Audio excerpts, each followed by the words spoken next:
Very good afternoon and warm welcome to all of you. I am CA Dipti Jain from GyaanStation welcomes you in today's webinar on tax audit, clause by clause analysis.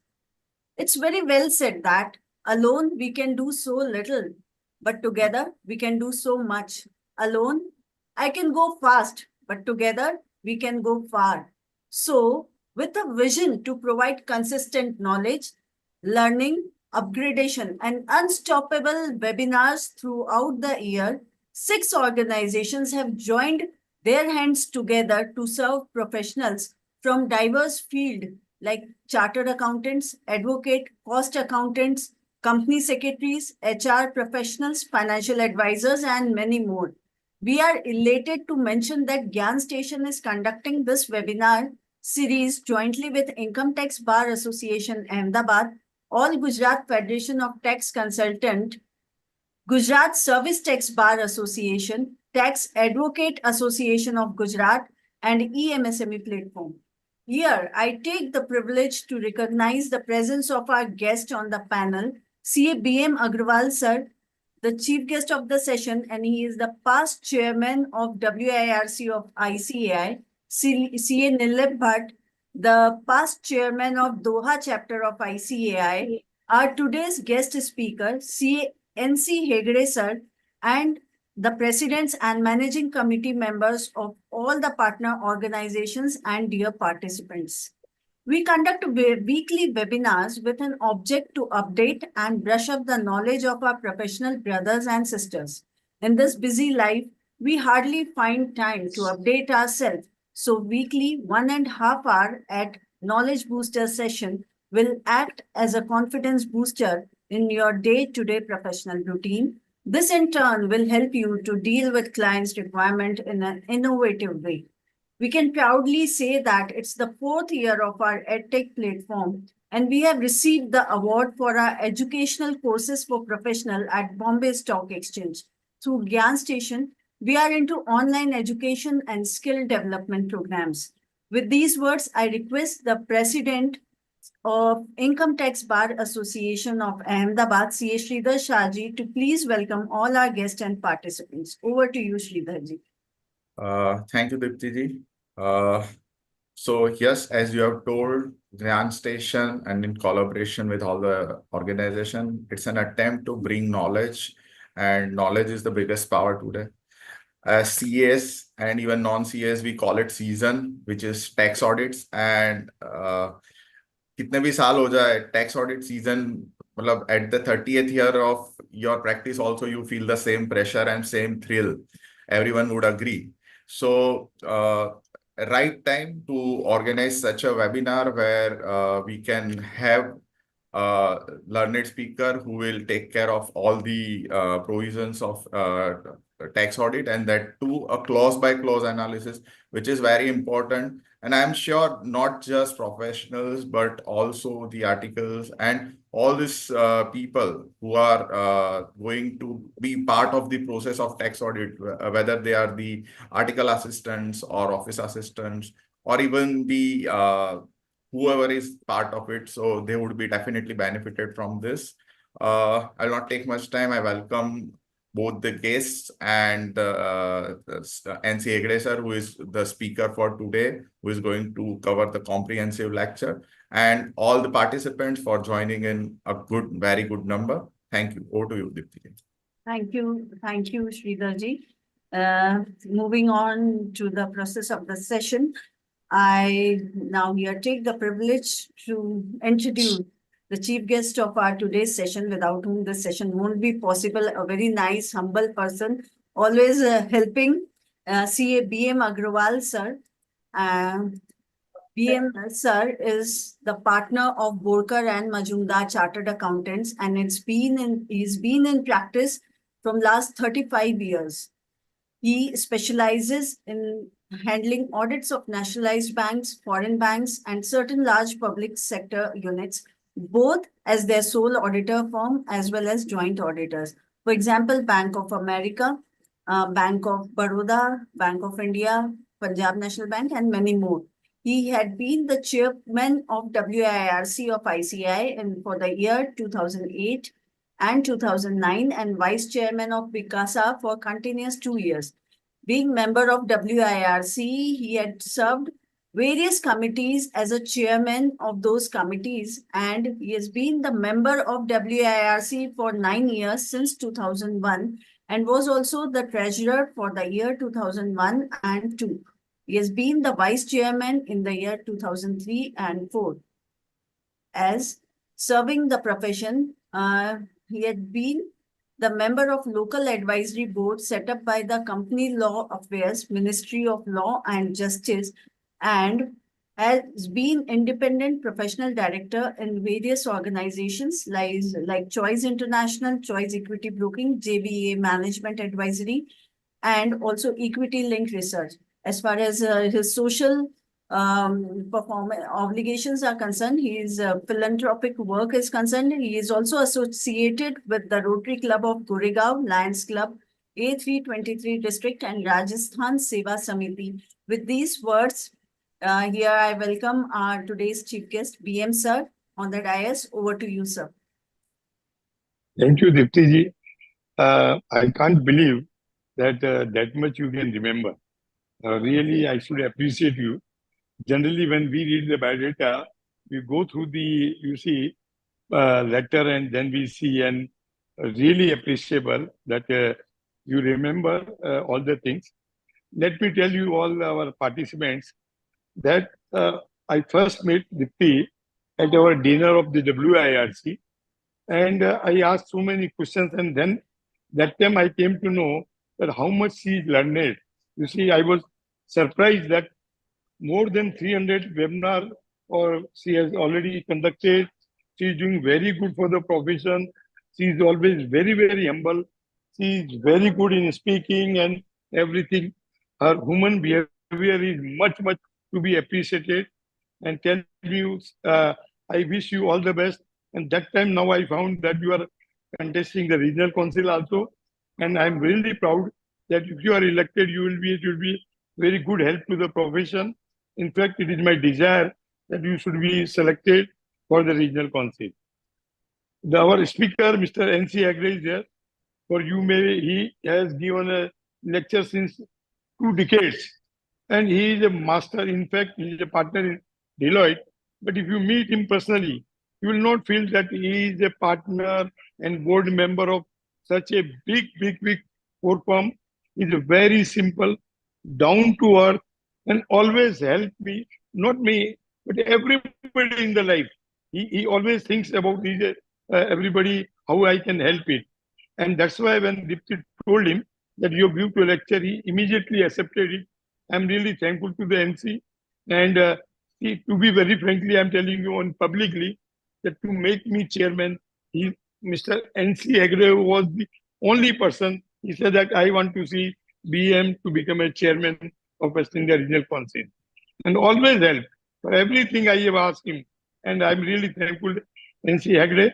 And I'm sure that when he will deliver a lecture, you will get good knowledge, I can say, expert knowledge of the subject. And I wish you all that this time will be investing for all the members. With this, I thank you, all of you. I may again join you. Just having after some work, I may little bit again join you. Thank you all. Thank you very much. Thank you, sir, for taking out this your precious time. I know you are already in some bank meeting. Yes, and in mid of that, you have taken out this time to join our session, and not to let all our 300 plus participants to wait for NC Hegde sir to start with the session. It's so nice respecting time of everyone. So please join us again. Now, and you see, I'm telling you, on the dais, Mr. Sridhar is there, Mr. Bhatt is there. But let me tell you, Ahmedabad is my favorite station. You see, I belong from Abu, and a lot of my CA friends, including Durgesh Buch, Raju Shah, all my friends are there in Ahmedabad. And Mr. Sunil Talati, and Niket Talati. So I'm really happy that you are joining all Ahmedabad people also. So it is very good things. And I think you are collecting all the peoples and then making this webinar. Lot of efforts are there, not easy job. And thank you very much that you are doing great job for the profession. Thank you very much. Thank you, sir. Thank you. Now, moving on to our today's guest of honor, C.A. Nilib Bhatt, sir. He's a dear friend and past chairman of Doha chapter, and I sure take the privilege to introduce him in today's session. And he's at present in India itself for a tour till 27th. So he's available for meeting. If you want to schedule any meeting with Nilibji, so please give him a call or connect him on LinkedIn. So Nilibji, he had a chartered accountant and law graduate with diverse experience of 20 years in banking, infrastructure, trading, and FMCG sectors with reputed organization in India and Qatar, and currently working as a group financial controller for local conglomerate Al Mazid Jawad. And was privileged to be a part of managing committee of Doha chapter of the ICI for 7 years, and under his leadership as the chairman, Doha chapter has won the first prize as the best overseas chapter award for the year 2021, including first ever memorandum of understanding between ICI and Qatar Financial Center is also being signed under his chairmanship. Nilibji is a prolific orator, and he was featured in an extensive interview titled Charting Success with Nilib Bhatt, Inspiring Financial Leader, and has also featured in a podcast named Human Side of Financial Leader, Finance Leader. He was the second runner-up in Qatar in evaluation speech contest at highest level in District 116, which has 2,200 members. He believes in the quote, "Be the change you wish to see in the world." He has been prominent speaker at various forums and have been continuously, rigorously serving ICI nationally as well as internationally. He is traveling across the world to give his services at various chapters of ICI. So with these words, I welcome you, Nilibji. Over to you. Yeah, thank you. Audible, Diptiji? Yes, sir. Very much audible. Yeah, thank you. Thank you so much, respected chief guest, past chair of WRC, B.M. Agarwal, sir. Sir, I had a privilege to see you during GLOPEC and was spellbound by your knowledge, your networking ability, and humility, most importantly. Today's esteemed speaker, a very well respected and well-rounded senior professional, C.A. Nandkishore Hegde, sir, and GyaanStation coordinator, C.A. Dipti Jain ji. Warm good evening to everyone. Thank you, C.A. Dipti Jain, for inviting me as the guest of honor for this first of its kind knowledge sharing initiative, which is spearheaded by you. I must tell that, I have been following your activities, your initiatives, your zeal to share the knowledge amongst the fraternity members. And it is truly unparalleled, because to conduct such an event, a high quality event, which a renowned speaker on a weekly basis, rigorously and consistently with quite relevant topics is not an easy task. And you are doing it since so many months, if not few years. So kudos to you, and I wish you very, very all the best. And what I will say about today's expert speaker, our dear senior NC Hegde sir again.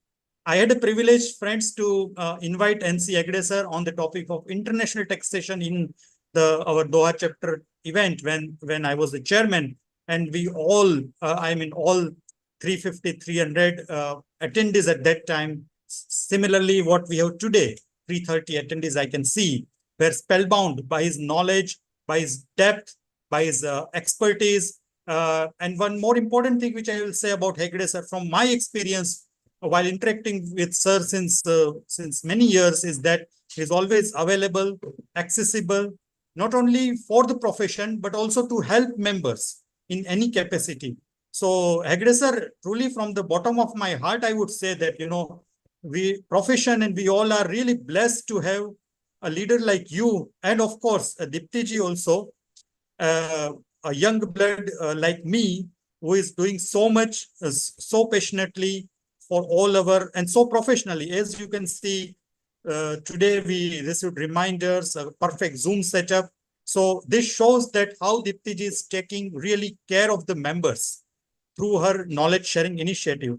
So kudos to you, and may you get more and most to both Hegde sir and Dipti ji, and of course our senior BM Agarwal sir. Friends, I don't want to come between you and NC Hegde sir on this very, very relevant topic.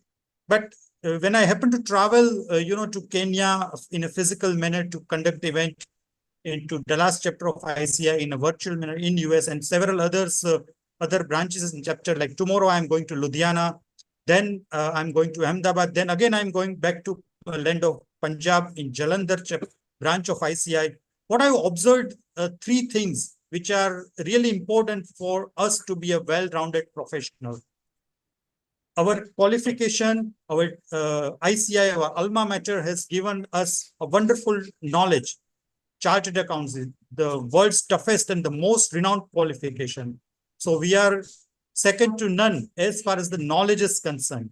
But we have to upskill ourselves, reskill ourselves, and have an appetite to continuously learn. That's where skills come into play. We may be great at auditing, accounting, valuation, forensic, and today tax audit also. Why not? But we have to be great also at this, at imbibing various skills, be it negotiation skills, be it networking skills. I happen to address 2,700 chartered accountants in ICI from 12 countries on the networking skills under the aegis of Professional Skills Enrichment Committee. Extremely important skills. But I think we all have to learn how to do network effectively from someone like Dipti ji, and also to Hegde sir, who is not only great at networking, but also giving advantage of their networking skills to others, which is also very important. So that skills are very important. Networking skills, negotiation skills, critical thinking skills, extremely important for the chartered accountants. And finally, attitude. So I call it ask, a trilogy of ask: attitude, skill, and knowledge in no particular order. We got to have integrity, independence, objectivity. Sometimes we should have that courage to disagree with our clients also, which also require where we are at the crossroad of whether to do something or not to do something. So that attitude is extremely important. And what will I say? We all are global professionals. Chartered accounts are ICI is the operating, I would say, in 50 overseas chapter, and then there are many representative offices also, like Dipti ji says. I was the chairman of the oldest overseas chapter, Doha, very peaceful, progressive, and prosperous country. You all are most welcome, and some of you would have heard about it during this FIFA World Cup. So, take the advantage of the global MOU and MRA, which is also signed by ICI with various organizations, various institutions, as far as membership pathways are concerned. And also, don't limit yourselves only to seek knowledge, but also imbibe relevant skills and wear an attitude. So we all will be well-rounded, successful professional like BM Agarwal sir, like Dipti ji, and like Hegde sir. Over to you, Dipti ji. Thank you so much. Thank you, sir, Nilip ji, for giving the mantra of ask to all the professionals who are present over here. So coming on to, and thank you, keep coming, and would like to have more sessions with you, Nilip ji, in coming times. And coming on to the speaker, today's speaker, the most awaited technical session on tax audit. We have NC Hegde sir with us. He is a partner with Deloitte for more than 25 years and has more than 37 years of experience in tax laws and FEMA. He was a member of the Central Council between 2015 to 21 and was chairman of Direct Tax Committee and International Tax Committee. He strongly believes in the principle of Anikantvad and Aparigraha. That is, Anikantvad means to be empathetic. If there are 100 people, they have 100 different opinions and views, and we should consider and collaborate with all of them. Aparigraha means to be less materialistic, and this is the sheer quality of a leader, which he own. And he's a very down to earth and humble personality. And we wish to have leaders like him at our ICAF platform. The knowledge, his skill, and the attitude which he preserved is really commendable. And so, with these words, I welcome you in today's session. Over to you, sir. Thank you. Am I audible, Dipti? Yes, sir, you are audible. So first of all, let me first thank Dipti Jain, and I will endorse what all others have said. Extremely dynamic, and thank you for the invitation on GyaanStation. It's my pleasure to be sharing whatever little I know.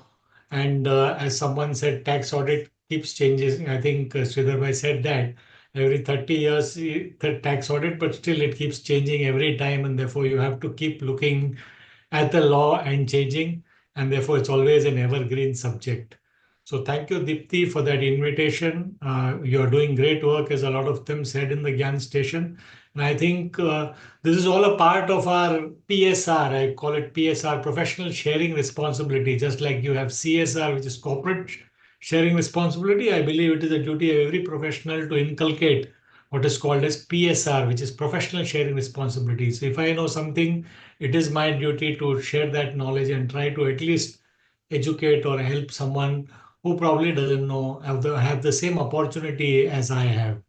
Right? Mr. B.M. Agarwal, thank you so much, Bridmon, for all those kind words. I always know that if I have a friend, then it is BM who I can always approach any point of time, day and night, and he has got a lot of kind words. Probably I don't deserve all those kind words, but anyway, I appreciate the friendship and the always the warm feeling that he has for me. Nirlep is someone that, as he mentioned, is a very dynamic chairman, a past chairman of the Qatar chapter.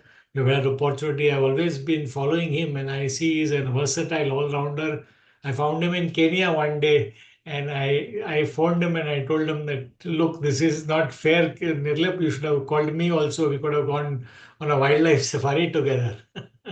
So Nirlep is very dynamic. Today is currently doing an India tour, and all the very best to you, Nirlep. And I think he spoke about ask, and I think if there is one thing that really defines Nirlep for me is his attitude, extremely positive attitude, and someone who's always willing to learn, someone who's always willing to give back as well. Sri Sridhar Shah, I've never met you. But sir, one thing I can tell you that I'm also from Ahmedabad. I've done my education from Ahmedabad. So I share that a strong bond with Ahmedabad in common. As they say in Gujarati, Ahmedabadનું પાણી પીધું છે. એટલે Great, I sir. also have that, I can actually speak and talk Gujarati very fluently. And my mother always used to say, my father was a state bank officer in Gujarat. And we did quite a lot of stints in Ahmedabad. I went to about 8, 10 different places in 8 different schools. And she always said that we have a run, or as we say, debt or gratitude to give to Gujarat. Maybe something was linked. And again, there is an Ahmedabad element here today as well. Thank you, sir.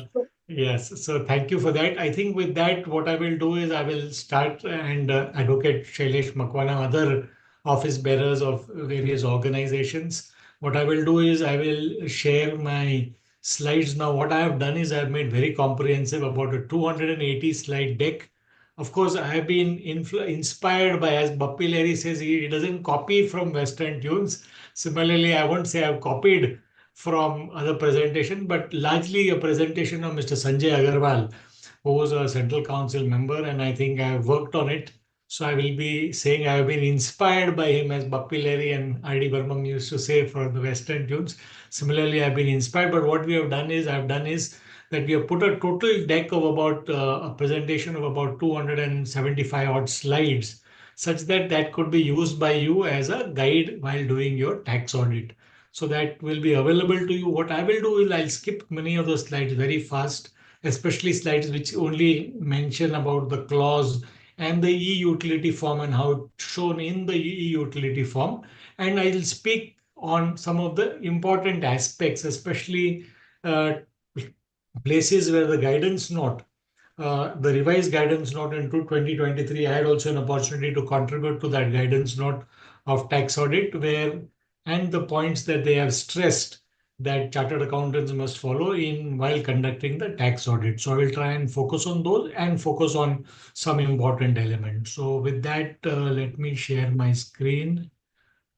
So meanwhile, you are sharing the screen. I would like to mention that we have already crossed 240 participants. We'll reach 350 more.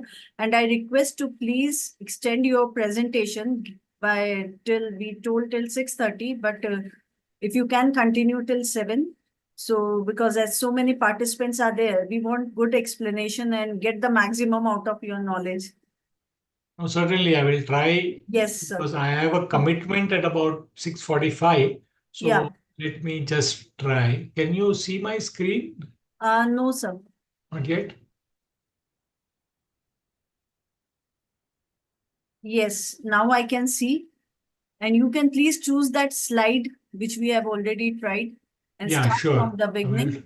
Ribbon, orange ribbon, which we were the top in the top. Yes. Just 1 minute.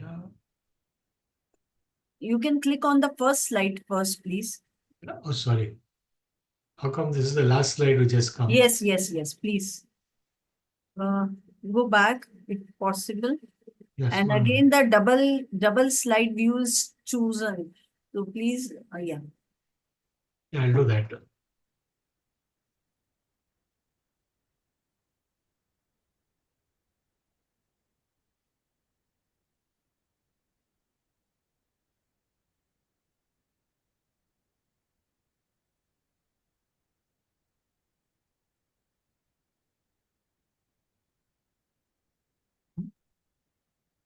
No, Sir, there's some sir, challenge. you need to select the first slide. I did that.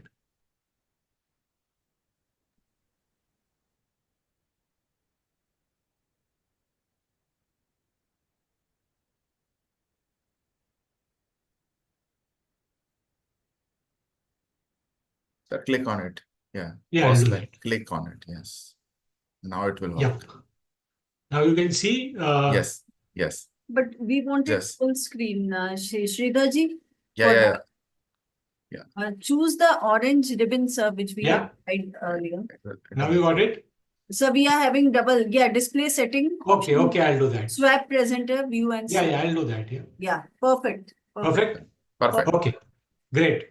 So sorry, I think for the little bit of technical slack, but on my end, but let me start. So as you can see, the tax audit is something which is applicable under 44AB. This was something that, as you know, a lot of our chartered accountant presidents actually fought for and impressed upon the government that will be a chartered accountant would be best served in order to do an audit. Other professionals have been trying to get the tax audit as well, but the Supreme Court has in several rulings said that probably the chartered accountant has the expertise to conduct an audit, and that is integral to the entire tax audit and therefore available for chartered accountants as such. Here, it is applicable today for a person having sales turnover and receipts more than 1 crore in the previous year.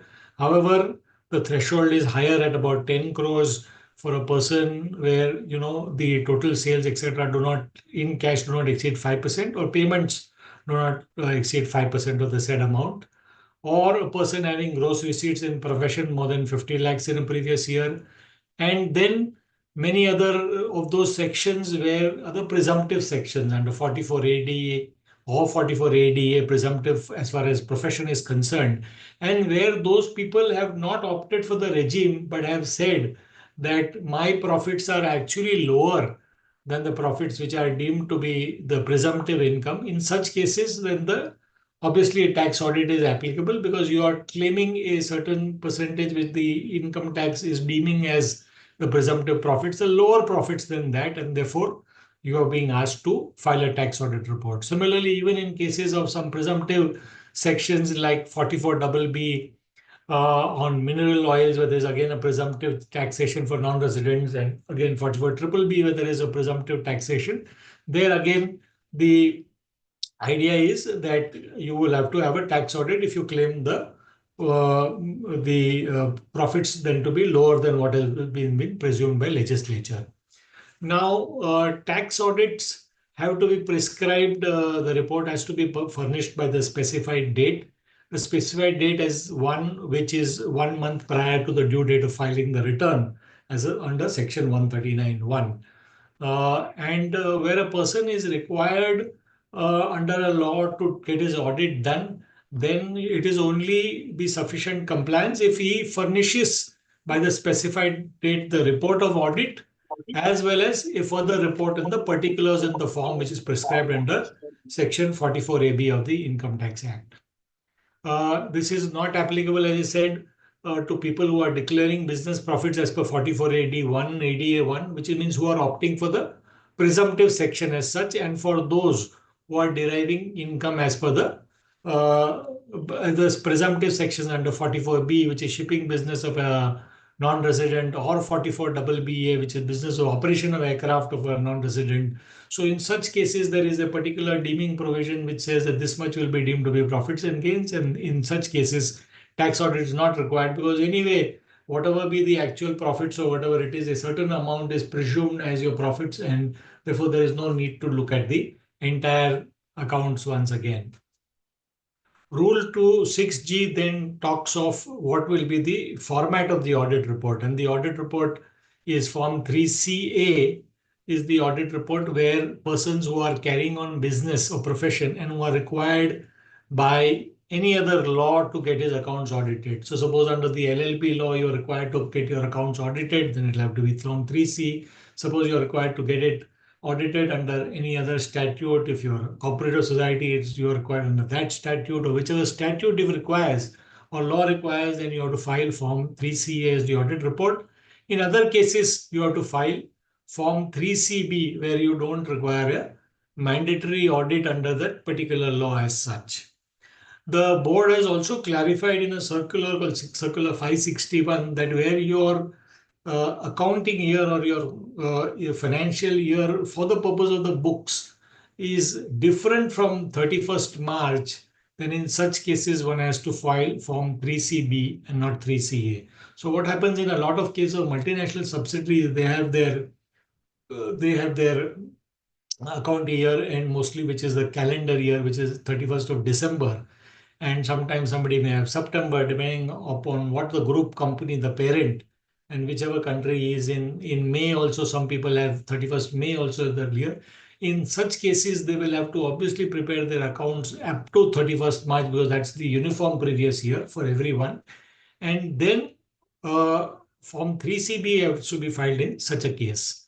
In cases wherever Form 3CA and 3CB is the audit report, one has to file the prescribed particulars, which is Form 3CD, which is where we are going to do a detailed clause by clause analysis of whatever is the Form 3CD as such. A question which often comes up is what happens after having filed the audit report and the tax audit? Can I ever revise it? Answer is yes, and that clue is given to us in terms of the Income Tax 8th Amendment rules, which says that a report of audit may be revised before the end of the relevant assessment year. If there is payments which are made under section 40 or 43B, there they give you time till the due date of filing of the return. And if you made the payment till the due date of filing return, then there is no disallowance under both section 40A1 or section 43B of the Act. So in such cases, they said that probably audit may have been completed earlier, and then the payment may have been made just before the date of filing the return. So in that case, you can revise your tax audit. Otherwise, ordinarily, if you see the guidance that we have got under company law is that it cannot be normally revised unless there is what you call for technical purposes or for the requirements of the law, mainly under the tax law. So accounts are not allowed to be revised. But in this case, the guidance note says you can revise it to a certain extent again, where there is a requirement of the tax law or something like that, then you are allowed to revise the tax audit as such. Form 3C, if you see, there are 3 standard paras. There is a question mark of the question around whether you examine the books before giving the opinion by the auditor. and then the opinion has to be given, which is subject to certain observations and qualifications, and there are no annexures. That's the para 3. So that is the third para. And in that, we will see how those observations, qualifications are very important, and that is something that we have to keep in mind as such. As far as Form 3CB is concerned, there are 5 paras, same as Form 3CA is concerned on the examination of books. On the opinion, also subject to the observations and qualifications as such. And auditor here, because there is no audit which has been done by the under a statute, he has to also give his opinion that he has obtained all the information, proper books have been kept, and there is a true and a fair view. They represent a true and fair view, because onus is on him to also conduct the audit and then to mention all that in Form 3CB as such.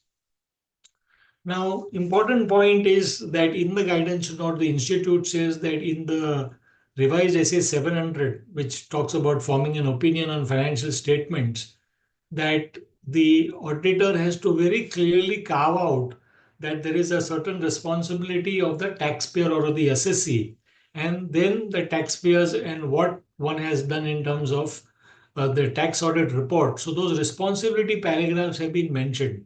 Now, what happens at times is there is no clear when we do the e-filing, which is now mandatory as per the law, there we don't have enough space sometimes to mention about these separate responsibilities, and therefore the institute guidance is that that can be provided in the various observations under clause 3A of Form 3CA or clause 5 of Form 3CB. So there you please put down these observations, and in the paragraphs you put down the responsibility, whatever has been specifically mentioned in 700. And if you don't do that, then you will be at a little bit of risk. And what is the exact particulars is mentioned here in this slide. One is that the SSC is really responsible for the preparation of the statement, and which gives the true and correct particulars, and that the chartered accountant then says, I am also responsible. We are responsible for verifying the statement of particulars which the SSC is prepared. And we have conducted our verification of the statements in accordance with the guidance note. So basically what there is happening is that the SSC is very clearly qualifying that the SSC is really mainly responsible for the preparation of the statement, and we are responsible for the verifying the particulars which are true and correct as certified by the taxpayer. And based on the guidance note and its whatever guidance that the institute has given, I have conducted this particular audit as such. Now, in the qualification types, I mentioned about the qualifications and observations. This is very important because in many cases you may not get proper books and particulars from the taxpayer, from the SSE. So in these cases, there are various e-utility, there are various these options which are given. And wherever, say, suppose books of accounts are not there, or your information is not being given to you, or documents not given to you, valuation is not possible, whichever is the relevant thing which is relevant as far as your case is concerned can be actually selected as far as the qualification is concerned. Similarly, there could be many other qualifications in relation to 50 in various clauses. This actually follows very clauses. If the clause is not in the others, you can specifically mention. But wherever you have not got detail from the taxpayer or the SSE, then please qualify as such. Otherwise, tomorrow when the tax audit is being looked at by the assessing officer and he finds that you're not qualified, then he will raise an issue on why you did not perform your professional duty when this was something that you would have easily qualified as far as the tax audit is concerned. Then moving on, what are the key highlights? Now there is increased reporting requirements both for the assessee and the auditor, right? Now virtually it is as if tax audit is virtually like an assessment which is being conducted by the tax auditor. And I often used to joke that it is, the tax department should pay us because we are virtually doing an assessment now, except for some other factors. Everything else is the responsibilities put on the tax auditor. The tax auditor has to examine the books and the relevant documents. You could be required to visit the locations at which the books of accounts are being maintained because there is a clause which asks you specifically to know where the books of account are maintained. And then in many cases, like in section 50C or in section 56 and all that, there is a requirement of assessing the values of the land and building to see whether it is around the stamp duty reckoner price, or private limited company section 56 with the clause on gift supplies and all those things. So those are, the reporting is really very, very vast now. And further, there is a consolidation of details under various laws, as we have often seen. And this is something which the tax department has always done, because they find that if, say, MSME Act, they are not being able to enforce payment, or they are not being able to enforce payment under the PF Act or the rules, everywhere they beat the taxpayer by what they do. They do a disallowance under the Income Tax Act so that they can get better compliance under the Income Tax Act. Something which is not really desirable, because those respective laws can be probably strengthened, and not necessarily always that the income tax department should punish the income tax payer for a default under a different statute, but that is the way the income tax department has always been looking at the income tax law. Some general principles, this is very important to be kept in mind, that the assessee or the taxpayer can keep in mind the various judicial pronouncements while deciding whether to include something or exclude something in any of the particulars.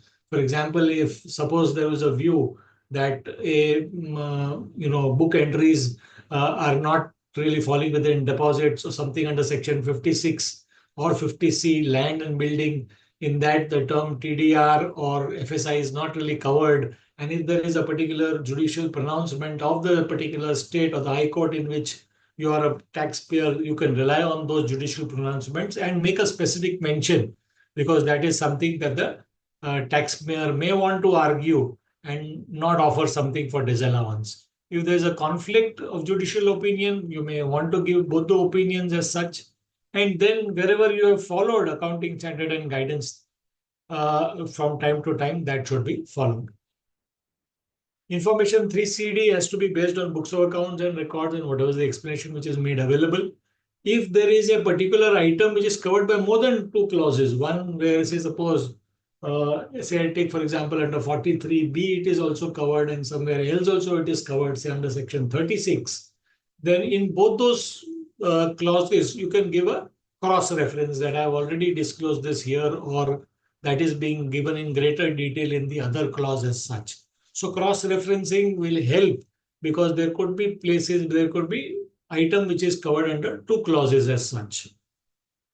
If there is a difference in the opinion of the tax auditor and the taxpayer, because taxpayer may not agree, he may say this is not disallowable according to me, this is very much allowable, you feel no, this could be disallowed, then in that case, what can happen is that you could state both the points and put that down in the tax audit report, so that then it will ultimately be the tax authority to take a decision. Otherwise, he should not say that you did not really make a mention, and accordingly, that means that you have agreed with the view of the taxpayer. So wherever there is a disagreement, please make a mention of the stand of the taxpayer and say that the taxpayer, Messrs. A and B company, believe that this is something which is allowable, or it is not disallowable under 43B or under 40A1 because of this particular reason. And you may say, in my view, this is so and so, so that you clearly articulate both the views as such. Somewhere if something clause is not applicable, say, please say don't not applicable. Also computing the disallowance allowance, we have always seen that the tax audit form sometimes does not keep in step with whatever it is. Now, for example, 14A may not be very relevant these days because of dividend actually being taxable. But very often, sometimes 56.2.7 is the old section, 56.2.10 is a new section.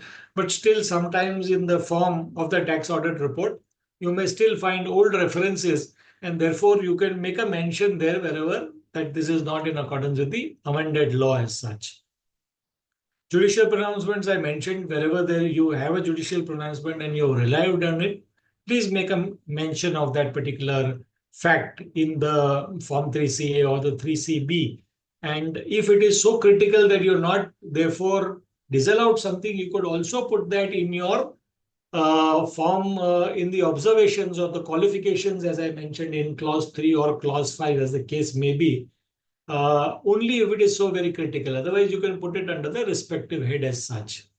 Then the qualification that I think is self-explanatory, and the paragraphs relating to assessee responsibility and the tax auditor's responsibility, which I specifically dealt with on SA 700, which says that please make a mention that this is the assessee's responsibility to give the true and correct particulars. I've relied on them, and then based on my examination, this is what I have to really report. Sometimes in certain tax audit reports, this is something that I picked from the institute publication, where the tax audit quality review board, there is something which is called the tax audit quality review board, which what they do is they sample a lot of tax audits which have been done by the taxpayer. Now, the idea behind sampling these tax audits is that when we were, liaising with the CBDT, they said that, look, we find that there are lots and lots of cases where people do not follow your guidance notes and do not even give the information which is so required. So if you don't do that, then what we will do is we will take away this tax audit responsibility from the auditor as such. So then what the institute did was they constituted a tax audit quality review board, and they said that we will try and look and review a lot of tax audits which are being done by our own professionals so that we can improve the standards. So in relation to that, there is again a publication by the institute called Study on the Commonly Found Irregularities, and there what the institute noted that very often they did not contain the qualifications, but just contained certain additional information as such. So the qualifications and the observations have to be reported in 3CA, 3CB, not given just in the form of notes as such. So this is something that is very important and something which the tax department otherwise can come after you. Now let us move to part A and the various clauses. In the clauses, the first is, of course, the name of the assessee, then the address which has to be mentioned. Here, what you should do is that you should give, if it is a case of a branch tax audit being done, give the name of the branch also along with the name of the assessee, because you are doing the tax audit of the branch as far as the branch is concerned. And as far as the address is concerned, please give the one which is being communicated to the tax department. So there should not be a divergence between the one which is furnished to the income tax department for all correspondence, etc., and the one which is mentioned in the tax audit report. And if there is a change, please make the note of the change as per income tax records, then that should be given. Then the permanent account number. Then clause number 4 talks about the indirect tax, where an assessee is liable to pay indirect taxes. Then please furnish the registration number or the GST number or any other identification number allotted for the same. So there, a question which comes up: what happens if a person has not been allotted a registration number as such? And whether tax auditor needs to have expertise of indirect tax laws? No, in my view, not. It just has to make a mention of the various numbers. Indirect tax laws is a very wide subject. It could include a lot of things like customs duty, excise duty, so on and so forth. And therefore, what you must do is you must obtain a management representation for the various list of indirect taxes which are applicable to the taxpayer. Ask the taxpayer, please give me a list of the various indirect taxes which are applicable to you, because you may not know and you may not be in a position to have that knowledge whether all those which apply to you. Based on that representation, you can make a mention and also give the details of the registration certificates, etc., which are available. Also, apply your due diligence, knowledge, and professional judgment. For example, in the annual report, if there is a specific mention of a particular indirect tax impacting, or CARO, there is a mention of a indirect tax which is impacting, or where he has not paid certain dues, etc., whatever else, then that certainly should form part of the various indirect taxes which are mentioned in clause 4 as such. So that due diligence and non-professional judgment you have to apply.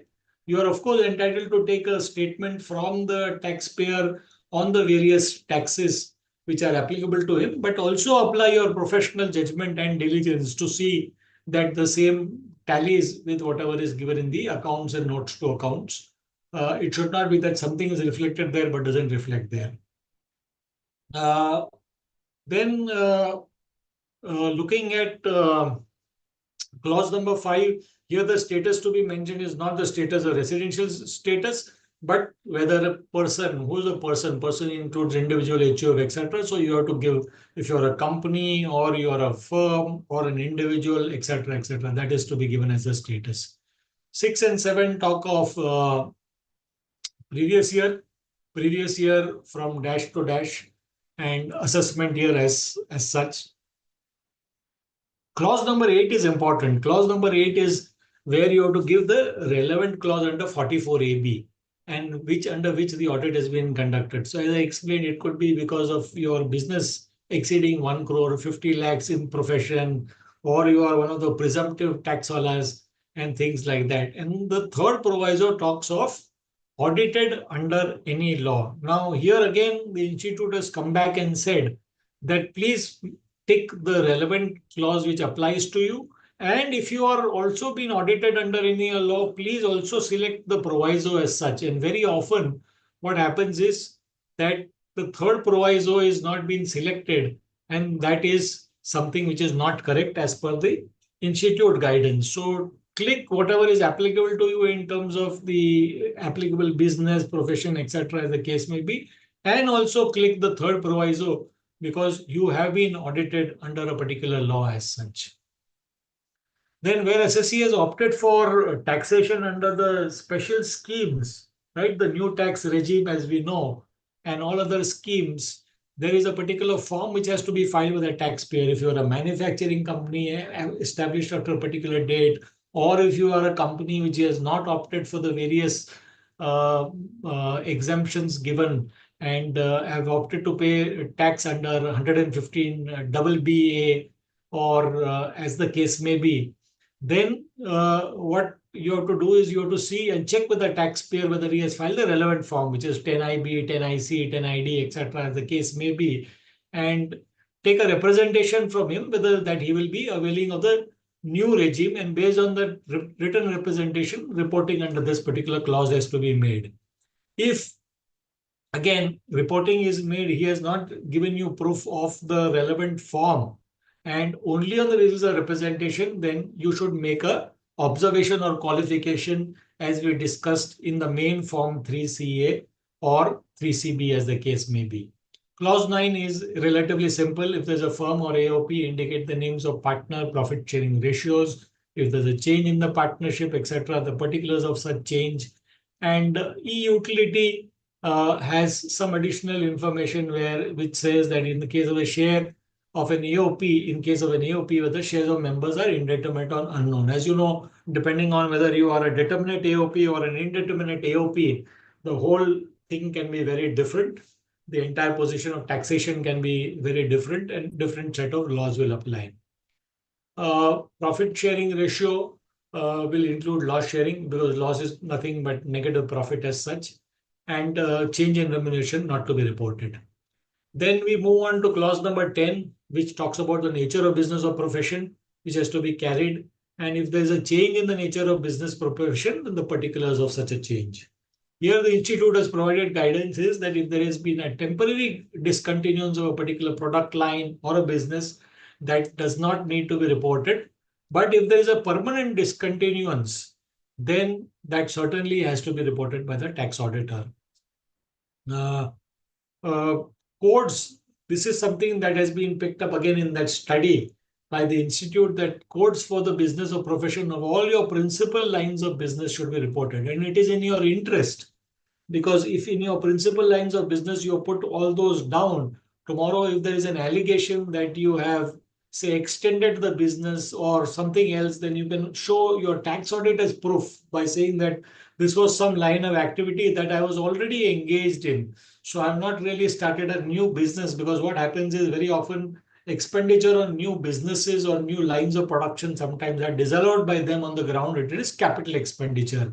So wherever there are main activities or principal lines of business, that should be clearly reported as such. Then on the books of accounts are prescribed under 44AA for specified professions, specified people like film artists. For medical people, there is a separate books of accounts which are prescribed. If they are so prescribed, then what is the list of books that we have to mention? And we have to also mention the address where the books of accounts are kept. So this is something which is important. Tax auditor is required to specify nature of the relevant documents on the basis of which the tax audit has been conducted, along with a list of books. And even in Form 3CA, something is there. And therefore, in this particular case, you have to be very careful about your working papers. What have you examined in terms of cash book, ledger, etc. Whatever has been seen is something that you must maintain in terms of your working papers, so that tomorrow, if you are asked, you can very easily mention what you had done. For the purpose of the clause, guidance which is given is in the guidance note, the auditor may obtain a list in the following format and accordingly report that in the clause 11B. In the case of a company tax, where the auditor can also verify there are forms which are filed in the Companies Act for maintenance of books of accounts. So if there is a mention that books of accounts are also maintained in some other place, just verify that. This is the same part of that professional diligence or knowledge, as I said, that if there are forms which are filed, then please have a look at those. Clause 12 only requires a particular disclosure where profit and loss account includes profit and gains which are assessable on a presumptive basis. If yes, then you would only indicate whatever is the amount and the relevant section as such. These are the various sections which are presumptive. Just put down those. As I said, the slides that I'm presenting are very exhaustive, so that you can keep them with you. After this presentation, they will all be shared with you, and then they will help you probably as a guide when you are doing your tax audit as such. Method of accounting which has been employed in the previous year, has there been a change in the method of accounting? And because of the change in method of accounting, if there is any increase in profit or decrease in profit, that has to be highlighted in clause 13. Similarly, in clause 13, one very important thing is that if there is any adjustment to be made in relation to provisions of the ICDS which have been notified. As you know, 10 ICDS were notified. This then went into a lot of litigation. Chamber of Tax Consultants had filed a writ petition and said that they cannot really be different from the guidance and some of the case laws and etc. which have been mentioned. And therefore, what the government did was that instead of changing the ICDS, they went and also introduced specific provisions like Section 145B and all, wherever there was controversy, where the accounting treatment was prescribed, which was a little different from what the law had said. And therefore, they went and amended the law as well. But in the various ICDS which have been given, as I mentioned, for accounting policies, inventories, construction contracts, revenue recognition, etc., there is specific guidance which has been given in the various ICDS, and you have to follow that guidance. And if that is not being followed, then accordingly you have to quantify in terms of the ICDS and give the details of those adjustments. For example, here in revenue recognition, if the ICDS talks of recognizing something even at reasonable certainty and not virtual certainty, then if you're not recognized, and then as per ICDS, if there's an amount of 50,000 which is increase in profit, then you have to mention here that 50,000 SSE has not recognized in the books, but as per ICDS, this is required to be recognized, and therefore there is a net effect increase in profits. Similarly, net effect has also increased by 50,000 rupees. Right, so these are the various ICDS. As I mentioned, change in accounting policy does not amount to change in method of accounting. This probably is studied when we did our CA final as such. CA change in method of evaluation of stock is not a method of change in accounting, but suppose there's been a change in method of accounting for depreciation, or there is a change in method overall that one has used for revenue recognition, etc., then all those will amount to a change in method of accounting. And where there is a change in method of accounting, as we saw in the main clause 13, one has to look at how that change has impacted the P&L account as such. Then 145A was a section that was brought in really in order to get over, mod VAT credit and other credits which was not excise and duties, which were not included in the valuation of the closing stock as per the guidance of the institute. So tax department said, no, you have to include it. And once you include it, you have to increase the valuation of stock by that particular amount. So as following 145A, what has to happen is that you have to increase the valuation, but our accounting standard does not permit the recording of inventory valuation, which is inclusive of taxes. So therefore, an adjustment has to be made for tax purposes accordingly as per section 145A.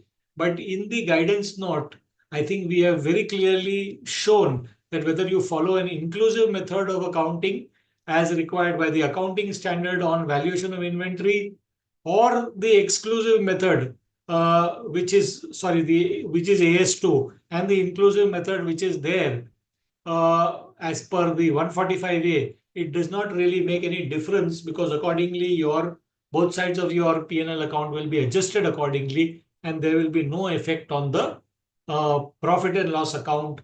The guidance note also gives a particular chart by which you must demonstrate how 145A has not really impacted my overall profits as such. Then section 145B, as I mentioned, was inserted by Finance Act 2018 basically to get over certain pronouncements and the accounting guidance where we always say that wherever there is a duty drawback or whatever, unless and until that amount becomes final, even if it is received, then it should not be recognized. Similarly, if there is uncertainty or there is no virtual certainty, then it should not be recognized.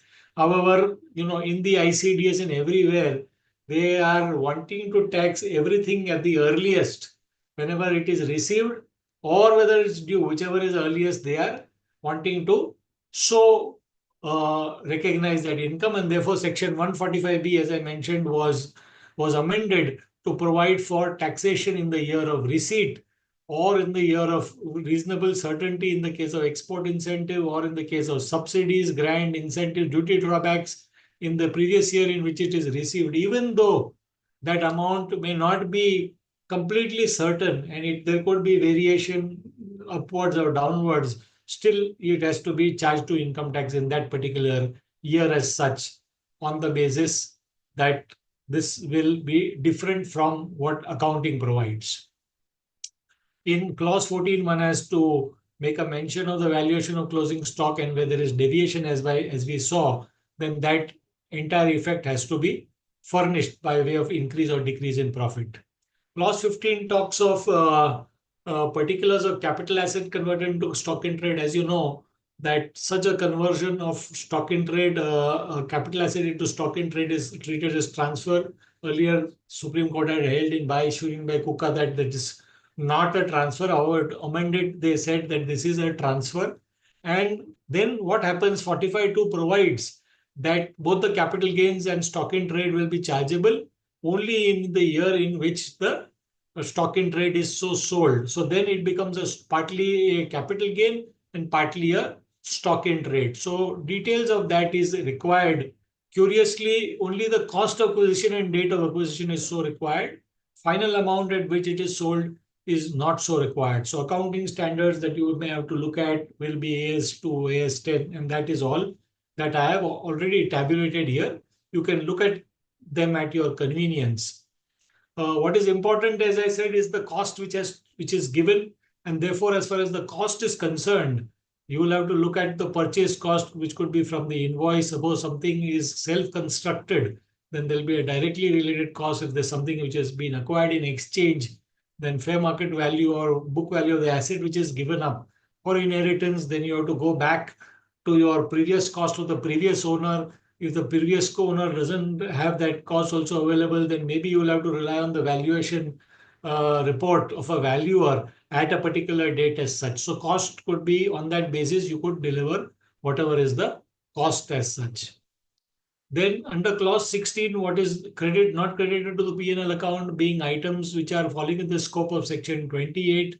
Now 28, as we will see, has also been widened very, very considerably. and it has to be read with 194R, which provides for TDS on amounts, benefits or perquisites which are in cash or in kind, which are not otherwise brought to the P&L account as such. Similarly, 16 also talks of various income items where such credits have been admitted by authorities but which have not been credited to the P&L account. So the whole idea here is some items which are not credited to P&L account but should be there because of either Section 28 or because of these incomes becoming final or escalation claims, etc., capital receipts. This is an attempt for the tax department to ask you to put the burden on you that if there are items which should have normally fallen within the P&L account but are not there, then you have to put them all under clause 16 as such. 28, as I said, is a very important provision now. Earlier, benefits in kind in cash were not covered.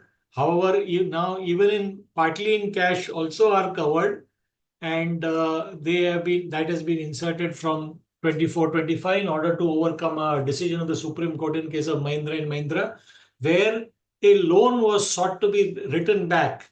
And there the Supreme Court said, no, this will not come under Section 41(1), neither will it come under 28(4), because here amounts in cash are not covered. And therefore, in this particular case, it was sought to be amended with effect from 24-25. Important point is only claims, escalation of claims, but claims have to be final. If the claims have not been negotiated or not final claims, then they cannot be considered as income as such. For that, you have this decision of the Supreme Court in Hindustan Housing and Land Development Trust. Income defined under Section 224, auditor will have to also look at capital receipts as mentioned there in that clause 16. And he has to use his professional expertise and judgment. And here again, what we heard what we read in the earlier slides, that there you can have a difference in view. You may hold something as a capital receipt. Taxpayer may say something is a capital receipt. You may say, no, this is not a capital receipt because covered under Section 224. So there you will have to, if you agree, don't agree, you may have to put an appropriate claimer or disclaimer and make a very clear qualification if suppose you don't agree and it has a material bearing on the entire amount as such, or the income. Then clause number 17 really seeks to govern whether a land and a building is transferred for a value less than the stamp duty reckoner value. Then in such a case, then details are required about the consideration which is received, which is value which is adopted, and whether provisions of Section 50C or 43CA. 43CA covers assets which are other than a capital asset, which is largely stock in trade, etc. 50C covers capital assets. And in those cases, you have to get the details of the properties which have been transferred, verify the same from the statement, and then mention whatever is the consideration as such. As you know, that there is that 110% which has been given as a leeway. So there is a safe harbor, as we call in tax language, that up to 10%, if there is a difference, then there is no problem at all. But you need to make a mention of that also in the tax audit report if it is within that 110% as such.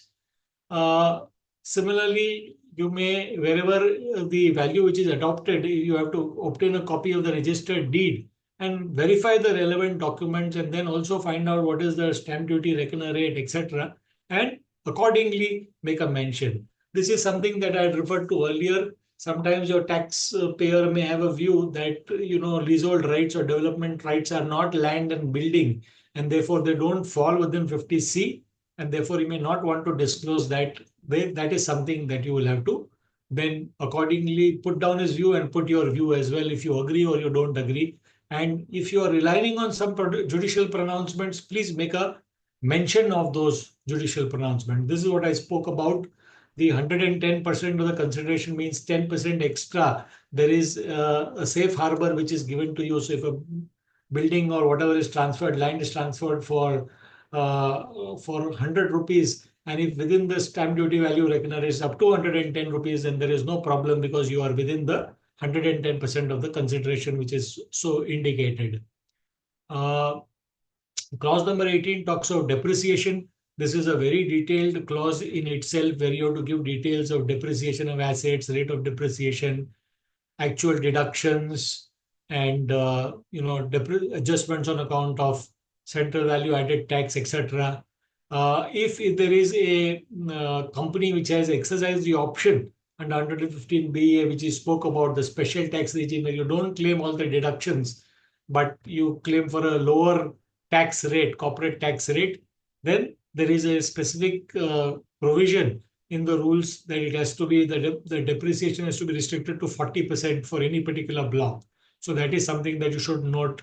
You should keep note of the fact that now intangible assets, being goodwill of a business or profession, do not qualify for depreciation. Other intangible assets will still qualify, but goodwill or a business will not qualify.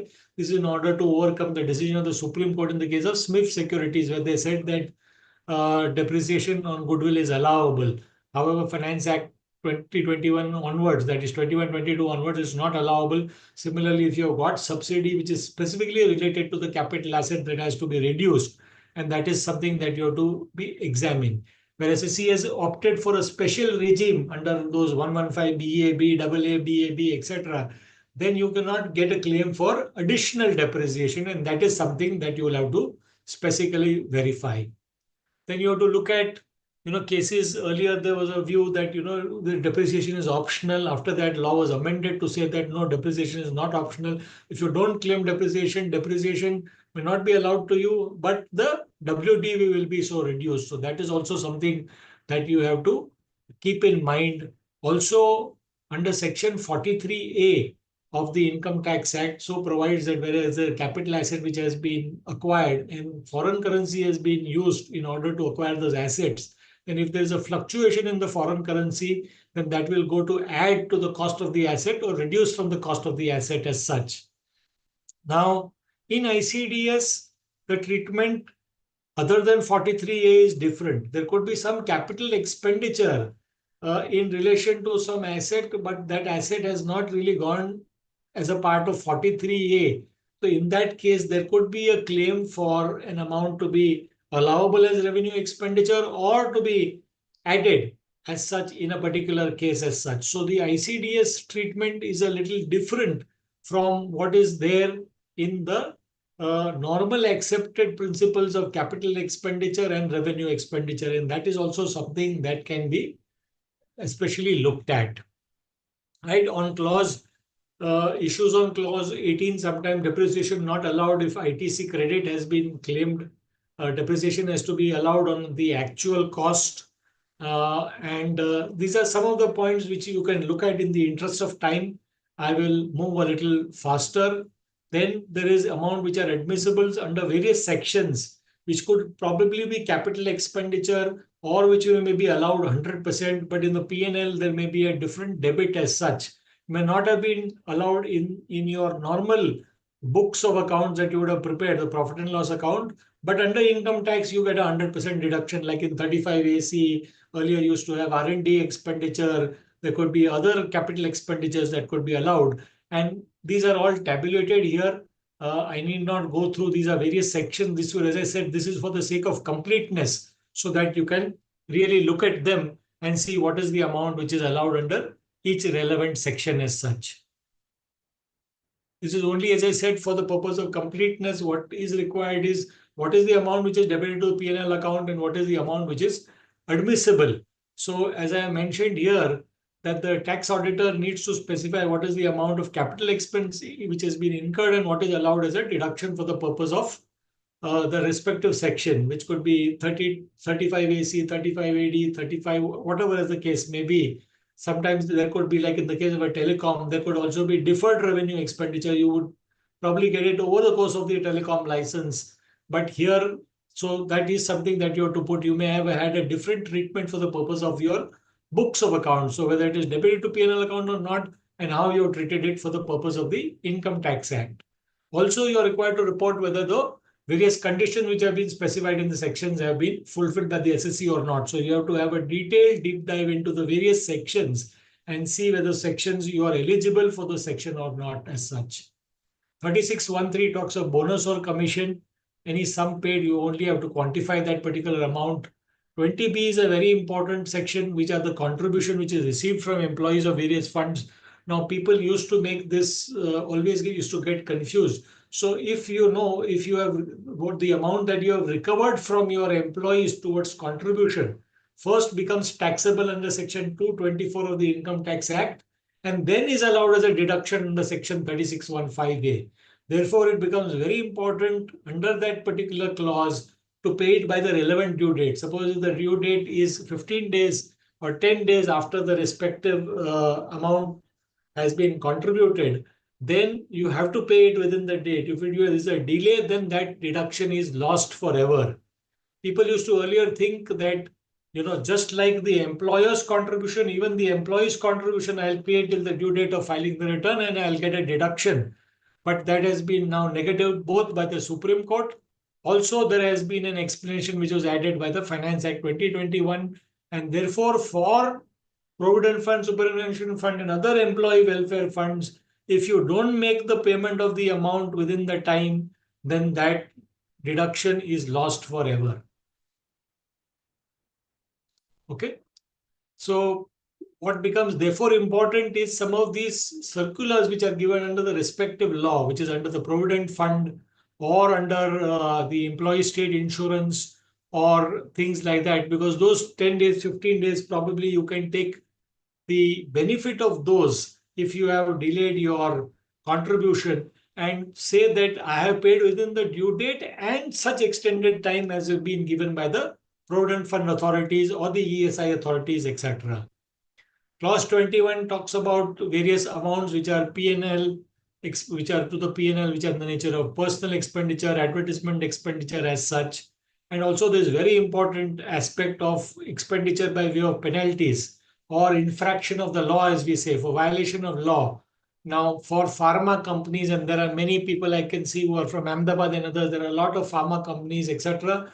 There, as you know, there have been separate circulars which were issued, and the act was also amended. Anything which is not allowed as per the particular law under the medical council and all that will also not be allowed as a deduction here, which was basically doctors were given a lot of gifts and freebies in terms of different items in order to promote sales. Now, all those are not as per the law, and therefore those will be not be allowed as a deduction. So that is something that you have to be very particular about as such. Similarly, on repairs and others, you will have to look at what is capital expenditure, what is revenue expenditure.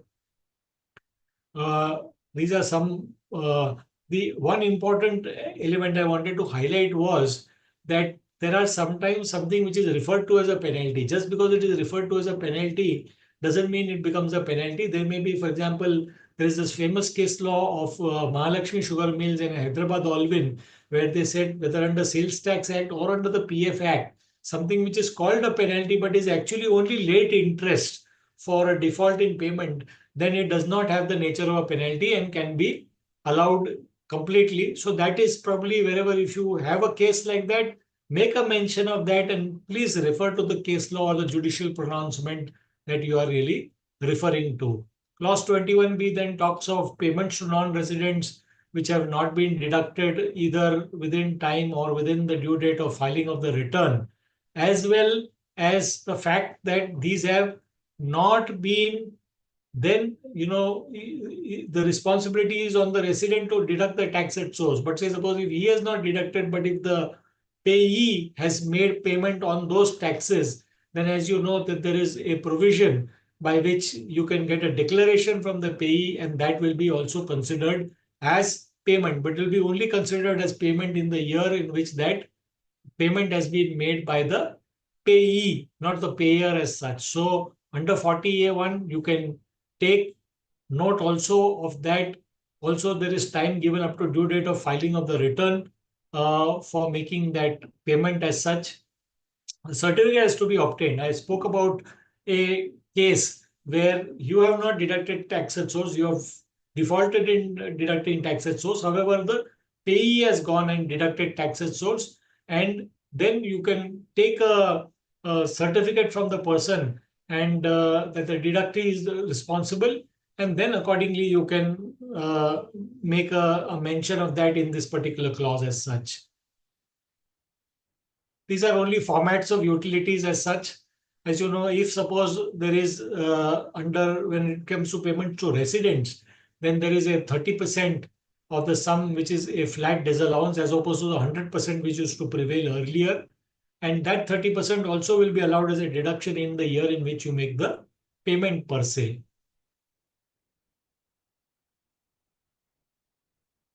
Moving on to 40A1B, this is for equalization levy, which has been dropped by this Finance Act 2024 by the finance minister. When the finance bill has been passed, there's no equalization levy any longer. But if there's any consideration on which equalization levy was deductible in the previous years, then that has to be also mentioned here as such.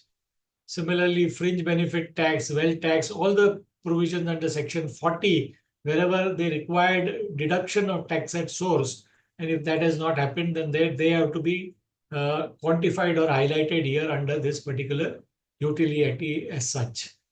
Then 40A3, payments in cash above particular amount, which is 10,000 rupees there. Again, unless there were circumstances which fall under Rule 6DD, which has been stipulated by the CBDT, in certain cases where there were emergency circumstances for making the cash, etc., then only this that there will be no disallowance. Otherwise, a disallowance will apply. I have highlighted all those again in this 6DD, payments for agricultural products, other payments as such, where some payments are made in village or town, payment not served by bank. All these can be exceptional circumstances to section 40A3 as such. Then provision for payment of gratuity under 40A7, 40A9 is a disallowance for payment to employees, to any other fund as such. So if a fund is created, sometimes in COVID, somebody may have created a fund, but if the fund is not a recognized fund and you have made a contribution towards that particular fund, then that entire amount becomes disallowable under 40A9, and therefore it is your duty to quantify that sum which is not so payable as such, not so deductible as such. Similarly, contingent nature, items of contingent nature and 14A, as I said, 14A is not now very relevant because dividend is now taxable in the hands of the taxpayer, and therefore 14A to that extent loses the importance as such now as far as the tax department is concerned. 3613 is a deduction on interest. Here, important thing is to see if there is an extension of a business. And Dipti, is there a challenge in the? No, sir. It's going smooth. Okay. Please continue. Okay. So, yeah. Here again, as I mentioned, guidelines of council have to be looked at in terms of things. You must see what the claim for the deduction is, and if also you will have to keep into mind the accounting standard for borrowing costs as well as ICDS 9, because ICDS 9 again has a little difference from the accounting standard. So all those three things have to be kept in mind.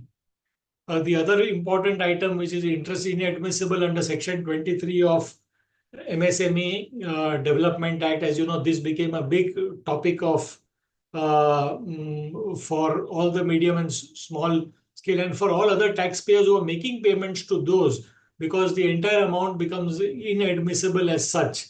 And this was something that was represented to the finance minister as well. However, we were expecting some changes.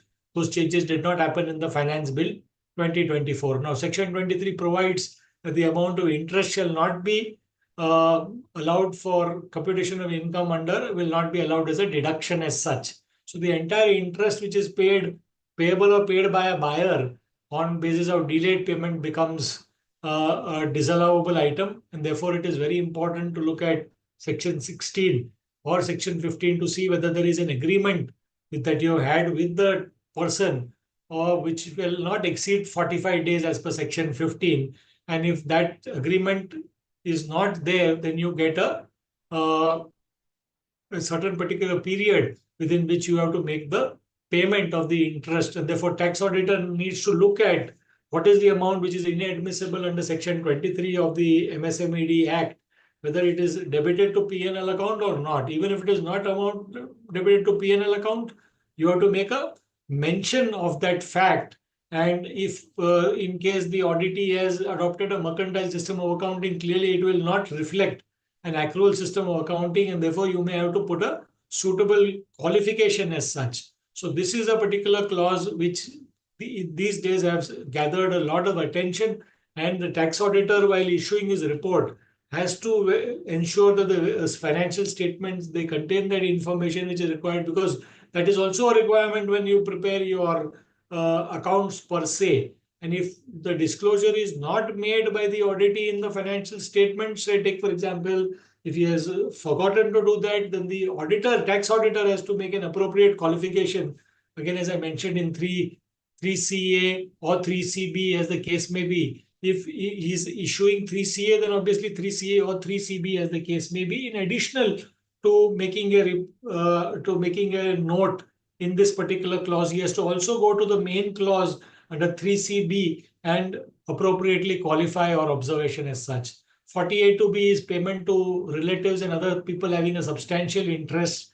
This is something which has been there for many years, where you have to take a list of specified persons and then scrutinize the various items. And if you feel that there is an excessive or an unreasonable payment, then that amount has to be disallowed or which if it is excessive or unreasonable as such. Now, here he is only required to specify the amount. He is not supposed to draw an own inference whether payment is whether is higher or unreasonable or not reasonable or excessive as such. This only item requires him to quantify what are the amounts which have been paid to the related persons as such. Right, then there are amounts which are deemed to be profits and gains. These are old sections, 32AC, investment, deposit, etc., which when withdrawn and or not within the particular period, then they are deemed to be profits and gains as such. So I won't spend time on that in those. These nowadays they may be well beyond their time as such. Clause 25 talks of amounts which are chargeable under Section 41(1). So if you have claimed a deduction in a particular year, that amount is written back, then obviously it is chargeable to tax under Section 41(1), which is the more important one. Very often, income tax department, as we have seen practically in faceless assessments, what they do is they issue summons to creditors, etc. And if they feel that this amount is not payable, then they make automatic additions under Section 41(1). But basically, just because your limitation period is not expired doesn't mean that your debt is extinguished as such, and therefore this is something that you may want to examine. And if the taxpayer shows you that this debt is still payable, then it cannot be taxed under 41(1). If amount is not routed to the P&L account, auditor may include the said fact in the observation para. I also made a reference to suppose some loans have been advanced, etc., and if those loans are now written back, they may not be taxed under 41(1), but they will, because you have never gotten a deduction for the expenditure or the liability as such. But these would be taxed under 28(4) now, after the Act has been amended under Section 28. 26, clause number 26 is in relation to Section 43B, which requires very detailed quantification in relation to liabilities which existed, which were paid, not paid before the previous year, paid up to section due date of filing the return, because as I mentioned, that is so allowed under 43B amounts that you can pay up to 139(1), except for, as I mentioned, employees' contribution of provident fund, which is lost forever. As far as 43B is concerned, very important to remember again the MSME clause, which now provides, there is a clause H to 43B, which says that if you don't make the payment within the due date as specified under the MSME Act, then it will not be allowed, and till the due date of filing the return. So this is an exception. In 43B, all other items are allowed till the due date of filing the return. But when it comes to a payment to an MSME sector, then that is not allowed. Even if you make a payment till the due date of the filing of the return, it will be, of course, allowed in the financial year that you make the payment, but it will not be allowed in the earlier year. In all other cases, even if something has been provided, but you pay that amount during the due date of filing the return, you get a deduction in the year in which you are provided, but not so in the case of an MSME enterprise as such. Here are some definitions of my MSME and section 15, which we spoke of earlier, where you can agree to a particular date of credit, but that date of credit should not exceed 45 days as such. Where there is no such credit period agreed in writing, then the period is 15 days. And therefore, you will have to, both in that earlier clause that we saw and this clause, look at that amount and then quantify the payment which is disallowable accordingly. Here, in this example, the main point that is sought to be really highlighted is that you don't get the benefit of the due date of filing the return as in the case of other 43B payments as such.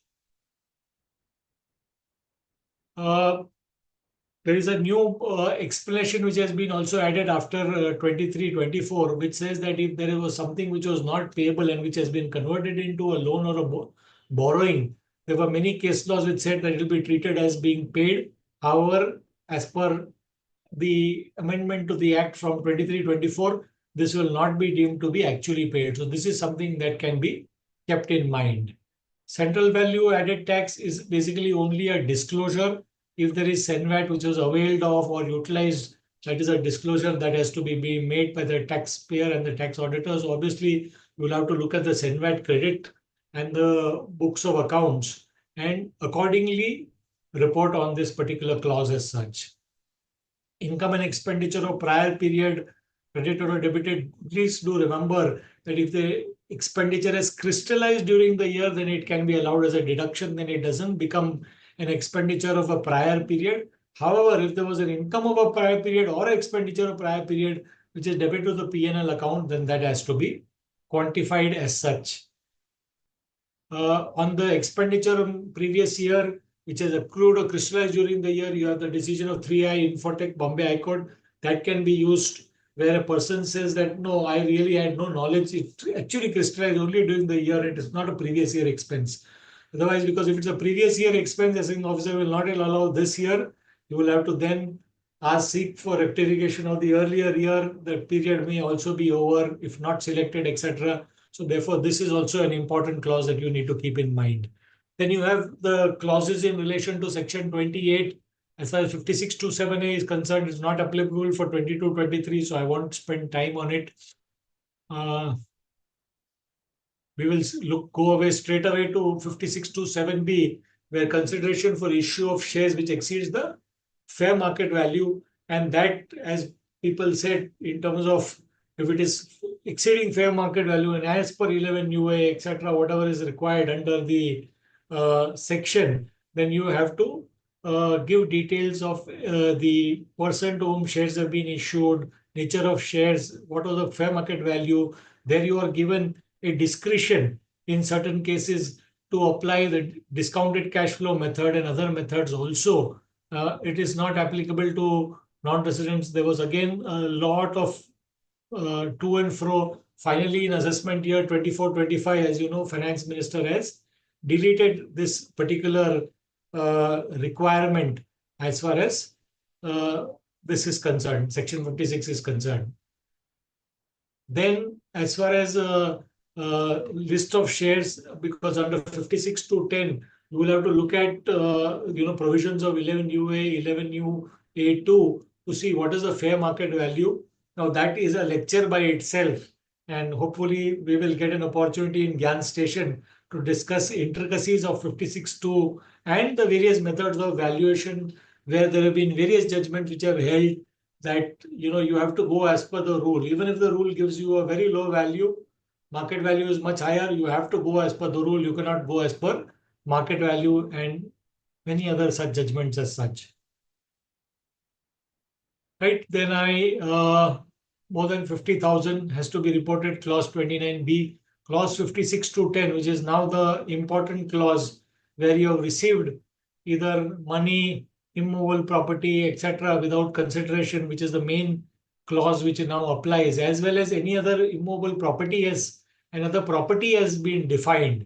So that is very important for you to examine the entire section 56 and to report wherever required. There are these various exemptions.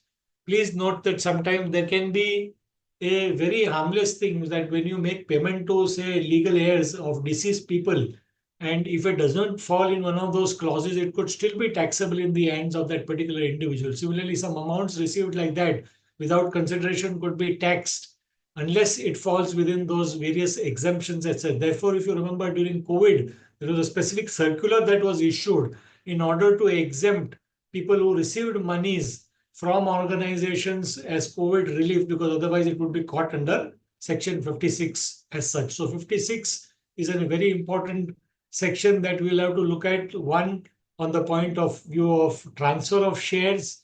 Second, on the point of immovable property and whether it is transferred as whether it is transferred for adequate consideration or not. And as mentioned in this particular slide, sometimes there could be a double taxation which could happen by if it could be taxed under both 50CA in the hands of the seller and 56 to 10 in the hands of the recipient, and there could lead to double taxation as such. So this is something that is also to be looked at. Clause 30 is a very old clause where amounts borrowed on hundi have to be reported. Clause 30A talks about primary adjustment in the case of transfer pricing, where a primary adjustment could be for various reasons, because of an APA, or you have had a mutual agreement procedure, you agreed to a certain amount. Now, with that amount, you have to bring that amount back into the country and into the organization as such, to the company. And if that is not done, then whatever is the interest which will be then imputed and on the amount will be considered as a secondary adjustment. So this is a particular intricate transfer pricing issue as such.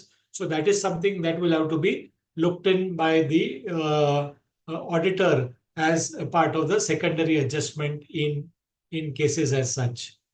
Then clause 30B talks of what is referred to in international tax as thin capitalization. That means you should not be excessively geared for debt purposes. You cannot borrow from your, if you are a subsidiary and from your parent, you cannot borrow excessively. Up to 1 crore you can borrow, but more than that, if you borrow excessively through convertible debentures or whatever it is, thereby getting a deduction for tax purposes and trying to reduce your income. Therefore, 94B was brought in, and you have to report on 94B, whatever is the amount and whatever is the excess amount which has to be so disallowed under section 94B.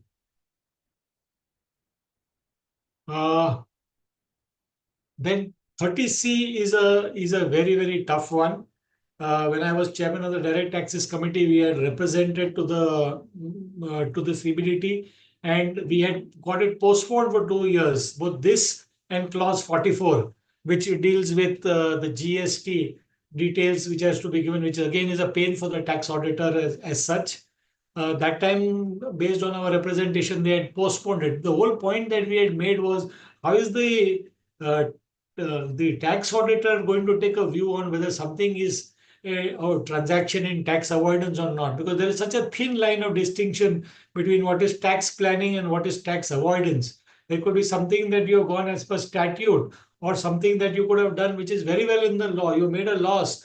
There is already a gain which was being made a loss, a share which is a Dabba company and which is anyway already a loss which is accrued. You want to sell that share in that particular year because you already made a loss. So in order to minimize the overall gain, you have done something which is otherwise also a loss which you have accrued. In that case, is this something which is attracting the provisions of general anti-avoidance? Tax department may say yes, and therefore this makes the entire job of a tax auditor very, very difficult. In the guidance note, what they have said is largely restrict yourself to see that whether there was a notice in relation to a transaction for GAR, or whether the taxpayer has himself gone to those approving panel, because you can go to the panel and ask them to bless a transaction saying that this does not attract GAR.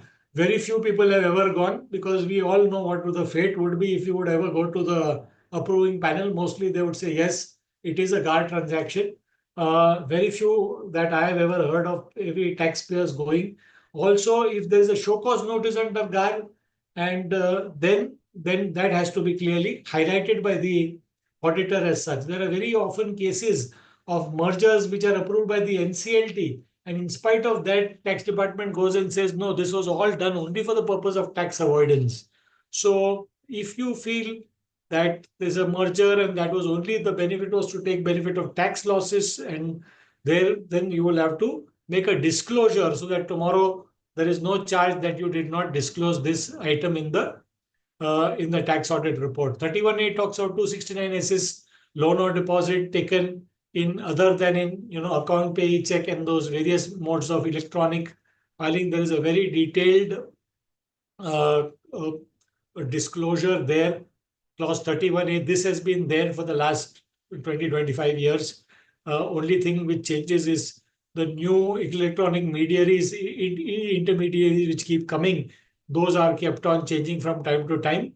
The guidance note also talks of certain disclosures and certain observations, qualifications you can make, because you may not be in possession of all the details.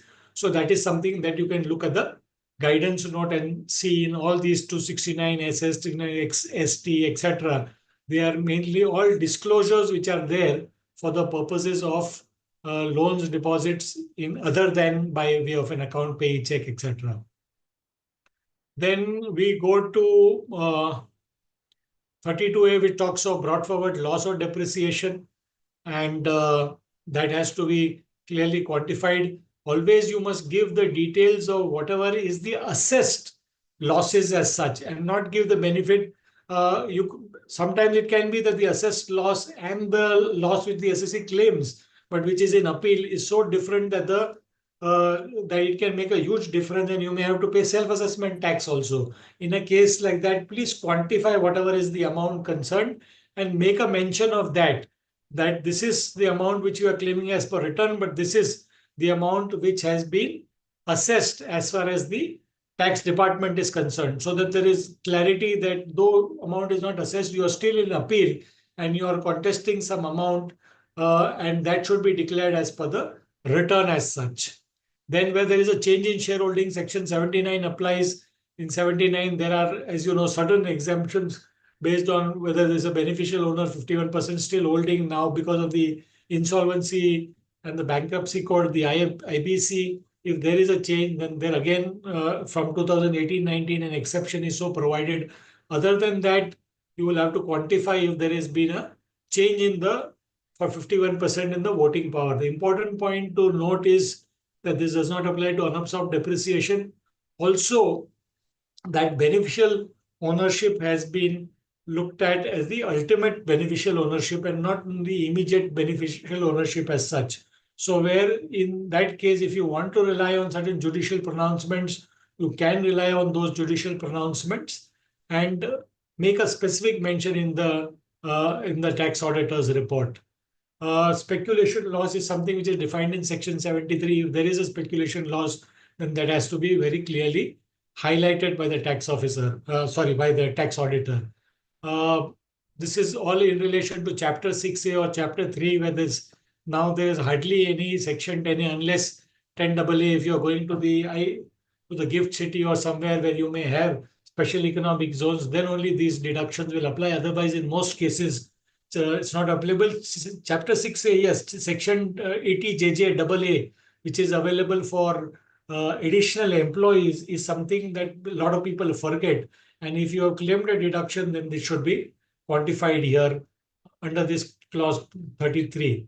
34A is the one which takes a maximum time of most of the tax auditors, because here assessee is required to deduct and collect tax and then furnish. If something was to be deducted, collected, then whether it's been deducted, collected, or not, paid in time or not. So this is something which is quite important. What the guidance note says is that if there are tax collected or deducted at a lower rate, and based on 195 certificates or 197 certificates at a lower rate, sometimes you may get a deduction. You are required to deduct 10%. You get a certificate for 2% or 1% instead of 2% as per the certificate. Then that also should be highlighted there under 195, 197. Very often you get a certificate under 197 from assessing officer because the payer doesn't want to take a chance. He says, I will deduct unless you give me a 197 certificate. In those cases, make a mention of that. If you are making payment to non-resident, you are not deducted tax because of a double taxation award in DTA or what is called treaty, then make a specific mention which clause you are really relying on. Here, there often is a discrepancy of views between the taxpayer and the tax auditor. Mention his view, mention your view as well. Right, as I said, this is something on 34. Now there are many tools also which are available, and you can probably sometimes get the taxpayer to take a tool, or it can also be a professional opportunity for you to design a tool in TDS such that 34 is captured on the basis of the P&L account that is so provided. When 34C talks of 201 1A, very often we see that based on this, they immediately make the disallowance and pick this up from the tax audit report as such. So there, the auditor can cross-verify from the various TDS returns that have been filed by the taxpayer from time to time. 35 is an old provision which talks of the quantitative details in relation to opening stock, purchases, sales, as the case may be. In case of manufacturing concern, other quantitative details as the case may be. In interest of time, I am speeding up because I think we are already overshot our time by such 36 not important because DDT is now done away with. 36A is important because based on this, the assessing officer will quantify what is called as deemed dividend. So if there are any loans, etc., which have been given, then they would become deemed dividend under 222E. Important to note that even if a loan is given to one of those people who fall under the clause, sister concern, etc., it is only the shareholder who gets taxed and not the person to whom that loan has been advanced as such. Cost audit, if it is being carried out, if there's any disqualification or disagreement, that could be probably reported. Auditor need not express opinion if audit is not ordered or not conducted. You only have to make a mention if cost audit has been carried out and then mentioned as such. If there is an audit under Central Excise Act, if there's a disqualification, that has to be quantified. 72A of Finance Act was for a limited period where an audit could be ordered. This seems to be similar to a 142(2)A, where a commissioner will order an audit to be carried out. If there is such an audit, then you have to make a mention there in your tax audit report. Then clause 40 talks of certain details on turnover, net profit, etc. These I have given in the this presentation. You can have a look at the presentation. For interest of time, I will go a little faster on some of these. 41 talks of any demands which have been raised under income tax, wealth tax, that has to be quantified and given. There's a mention in the guidance note that you should cross-verify these details from the CARO report as such. And 42 is again a little bit cumbersome because it talks of cases where, PAN, where there's no PAN and Form 60 has been received. Statements have to be filed in Form 61. Based on that 61, you have to make a disclosure. Then there are statements as per that annual information return and Form 61A, which is so required to be filed in by all those institutions who are required in case of high value transactions to furnish those statements. So whether assessee was required to furnish a statement in 60, 61 or 61B.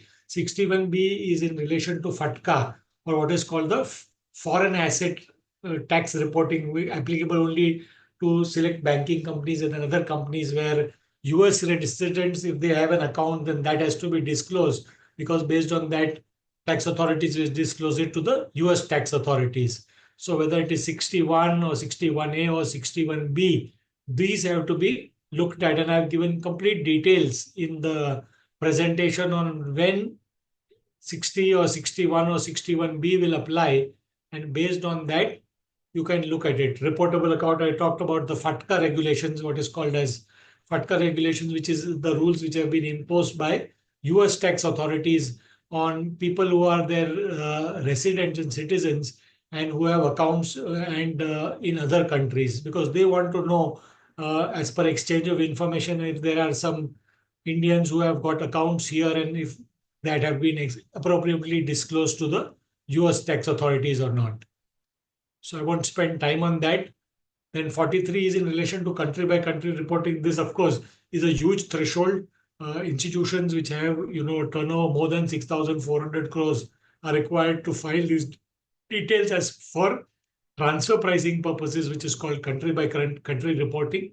And if that applies, then you will have to file it. 44 talks about the breakup of total expenditure. This was the clause I was referring to, where we had objected. We said there's a lot of detail. You are anyway getting all these details from GST authorities. Why don't you coordinate with the GST authorities and obtain this information? However, they have put that entire onus on the tax auditor to try and get all these details on whatever is the total expenditure incurred, how much is exempt, how much falls under composition scheme, how much is relating to other entities, and these details have to be now given under clause 44. Again, tools available under clause 44.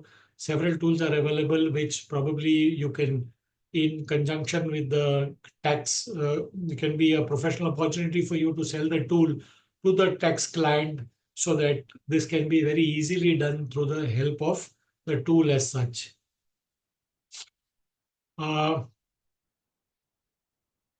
Finally, some positions in relation to what is turnover for the purpose of 44AB.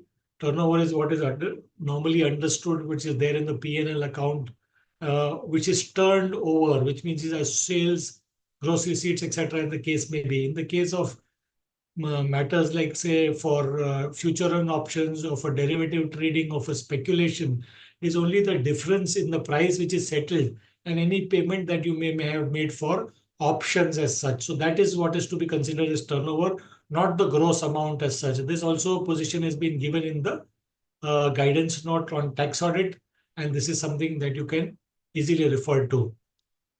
Finally, the last point, while signing the form, this is only a reiteration. Judicial pronouncements can be relied upon, as I mentioned earlier, for inclusion or exclusion, where there is a judicial opinion and a view which is different from that, which is that of the taxpayer, that can be mentioned. And general accounting principles and guidance notes of the institute will have to be followed. And whatever is the relevant changes in law, that also needs to be looked at. Now, important point in Form 3CA and 3CB is that the particulars are not true and fair. It is true and correct. And therefore, you must obtain from the SSE the statement of particulars duly authenticated. And as we saw in clause 3CA and 3CB, you have to clearly mention that this was the job of the taxpayer. He has prepared all these particulars. I'm only conducting an examination based on that. And this is my report per se. So that also has to be very clearly, those duties and responsibilities have to be segregated as far as a tax audit is concerned. So with that, I think it is already 7 o'clock and I am extremely sorry for having overshot. I think we did start a little at about maybe 5:30 or so. So I tried to keep it within the 1.5 hours, but this presentation will be shared by Deepti with you. So thank you for a patient hearing. I'm sorry once again for having rushed you through all the slides, but clause by clause analysis is something which often takes 5 hours, and therefore to do it within 1.5 hours is a little bit of a stretch at times. But hopefully, as I said, all this is available in the presentation, which is drawn largely from the guidance note that has been prepared by the institute. Please do go to the guidance note, do go to the publication of the Tax Quality Review Board, which talks about common mistakes made by a tax auditor while preparing the tax audit report. And third, there is also a publication which I had an opportunity to author, which is on issues in relation to the ICDS. And there you will get details on what is the position of the institute in relation to all the ICDS positions. So with that, I would take your leave. Over to you, Dipti. If there are questions, please feel free to forward them to my email ID, and I'll be happy to respond to those people who Sure. have shared the questions, because I may not have the time to answer them because I'm already also a little late for some other meeting as such. So, sir, if you want me to route the questions through me or would like to directly entertain? So whatever, you can route it through yourself and send it to me all at one stroke through an email. I can Yes, respond sure. an email to them. Yeah, yeah. And then those answers you can post in the community channel also for the benefit of all. Yeah, absolutely. Sure, that's a very good suggestion. As a document, we will post question and answers from Hegde sir in our community channel, community link, WhatsApp community link. Thank you, Asha, for that. Yes. So we'll take the question. Due to time constraint, I request all the participants to please post the questions on this email ID, which I'm going to share. And thank you, sir, for a very fluent and non-stop presentation. It requires a lot of energy. And though it's a flawless and excellent presentation, you tried covering everything. And I request CA Kenan Satyavadi ji, the Secretary of Income Tax Bar Association, Ahmedabad, to please give the formal vote of thanks. Over to you, Kenan. Thank you. Good evening, everyone. On behalf of Income Tax Bar Association and the GyaanStation, it is my privilege and honor to extend a heartfelt thank you to everyone who have made today's webinar on tax audit, which is a close-by-close analysis, a resounding success. First and foremost, I would like to express our deepest gratitude to CA NC Hegde, our eminent speaker, for delivering such an insightful and comprehensive analysis. Sir, your expertise and detailed explanations to the complex aspect of the tax audits have enriched our understanding and provided us with the valuable takeaways. A special thanks to our chief guest, CA BM Agrawal sir, and the guest of honor, CA Nirlip Bhatt sir, for gracing this event with their presence and the sharing of their thoughts. I would like to take this opportunity to acknowledge the GyaanStation and CA Dipti Jain for the meticulous efforts in organizing this webinar at the right time. Your hard work behind the scenes ensure that today's event runs smoothly and efficiently. To all our past participants, thank you very much for joining this webinar in the large numbers. Your active involvement and the making of this webinar is a successful one. Finally, I extend our sincere appreciation to all the associated partners for their continuous support and the collaborations. Once again, thank you everyone who has joined us. We look forward for your participation in the upcoming events as well. Thank you so much. Thank you, everyone. Thank you, Kenan. I would like to announce a very interesting webinar which will be held on 26th. So please stay tuned with GyaanStation. We will share the details on our WhatsApp community. The topic is opportunities for chartered accountant and sustainability. And thank you, Hegde sir, for this wonderful presentation. Thank you so much, sir. Thank you so much. You're welcome. Thank you. Bye-bye. Thank you, Thanks, sir. Thank you, sir.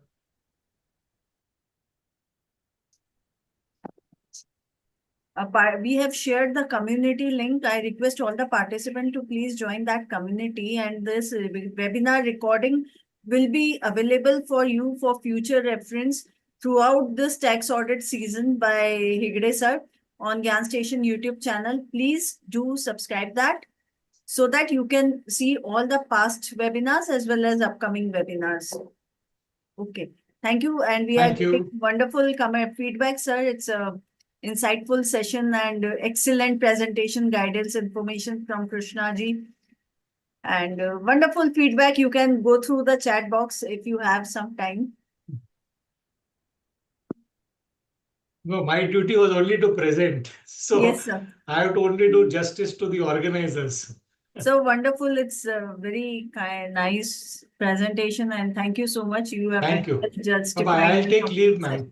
Yes, sir. Please leave. Thank Yeah, you. thank you. Bye-bye. Thank you. Thank you, sir. Thank you, sir.